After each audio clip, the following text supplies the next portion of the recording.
नमस्कार प्यारे विद्यार्थियों। आज आपके सामने जो 16वां अध्याय है, इस बार बोर्ड में पूरा 1 नंबर दिलाएगा, ये ध्यान रखना। पूरा अध्याय है 1 नंबर का है, घबराने की आवश्यकता नहीं है। जिसमें सारे वस्तुनिष्ठ प्रश्न आएंगे, एक ही प्रश्न आएगा, सारे तो क्या आएंगे, 1 नंबर का होगा। इसमें विशेष तौर से आपको छोटे बड़े प्रश्न याद करने हैं। आज की वीडियो के अंदर पूरा 16वां लेसन है। आज वाला वीडियो पूरा देख लिया, पूरा याद हो गया, तो दुनिया की कोई ताकत आपको 1 नंबर लाने से नहीं रोक सकती। पहला प्रश्न है, प्राकृतिक संसाधनों के उदाहरण याद रखना।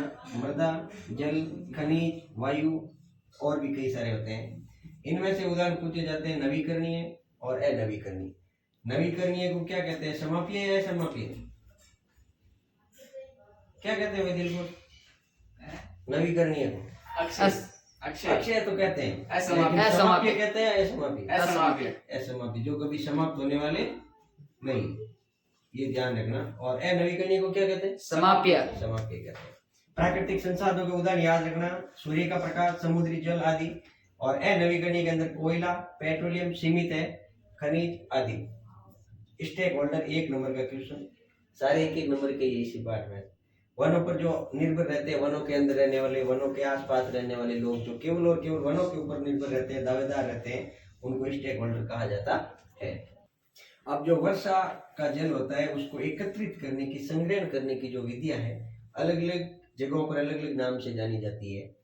तो वर्षा जल संग्रहण की मध्य प्रदेश और उत्तर प्रदेश में जहाँ जो विधियां होती है, उसको बंदिश के नाम से जाना जाता है। 1 नंबर का वेरी इंपॉर्टेंट क्वेश्चन है, ध्यान रखना। 8 विधियां दी हुई है। राजस्थान के अंदर या तो नाड़ी कहते हैं या खादिन कहते हैं।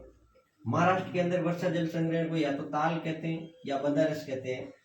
और ये पिछली बार बोर्ड में पूछा हुआ है, कुले वाला, ध्यान रखना, 2022 बोर्ड के अंदर।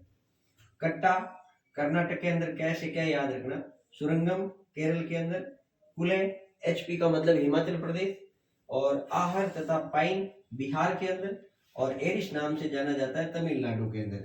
तो वर्षा जल संग्रहण की विधियों के नाम याद रखना, किस जगह पर किस नाम से जाना जाता है। ये क्वेश्चन बार बार बोर्ड में रिपीट हुआ है। जीवाश्म ईंधन जो एक प्रकार का अनवीकरणीय है, जो एक बार खत्म होने के बाद वापस इसको नहीं बनाया जा सकता। जीवाश्म ईंधन के उदाहरण कोयला और पेट्रोलियम। वैश्विक उष्णन जिसको ग्लोबल वार्मिंग भी कहा जाता है, ध्यान रखना। वायुमंडल का तापमान दिन प्रतिदिन CO2 गैस के कारण बढ़ रहा है, जिसे क्या कहते हैं, वैश्विक उष्णन कहते हैं। गंगा सफाई योजना 1985 के अंदर लागू की गई थी। गंगा सफाई के लिए नमामि गंगे कार्यक्रम जून 2014 के अंदर लागू हुआ था, जो एक केंद्र सरकार की योजना है। और एक कॉलीफॉर्म क्या होता है, कॉलीफॉर्म गंगा को प्रदूषित करने वाले एक जीवाणु का नाम है, जो मनुष्य की आंत में पाया जाता है। अगला हमारा क्वेश्चन है, IUCN का पूरा नाम याद रखना, हो सकता है पूछ ले, क्योंकि ये पार्ट बहुत बड़ा है, लेकिन आपको पूरा 1 नंबर दिलाएगा, ये ध्यान रखना। एपिसोड आएगा आपका international union for conservation of nature natural resources. Amrita Devi पुरस्कार किसके लिए दिया जाता है? वन संरक्षण, वनों को बचाने के लिए। और अमृता देवी पुरस्कार जोधपुर से 25 किलोमीटर दूर खेजड़ी की घटना है, जानते हो। खेजड़ी आंदोलन 1721, चिपको आंदोलन उत्तराखंड के गढ़वाल जिले के रेनी गांव में हुआ था। ये भी खेजड़ियों को बचाने के लिए हुआ था। राजा ने आदेश दे दिया था, खेजड़ी काट के लेके जब किले का निर्माण हो रहा था उस समय, तो गांव के लोग चिपक गए थे। ये क्वेश्चन बोर्ड में पूछा हुआ है। वाटरमैन के नाम से किस वैज्ञानिक को जाना जाता है? डॉक्टर राजेंद्र सिंह।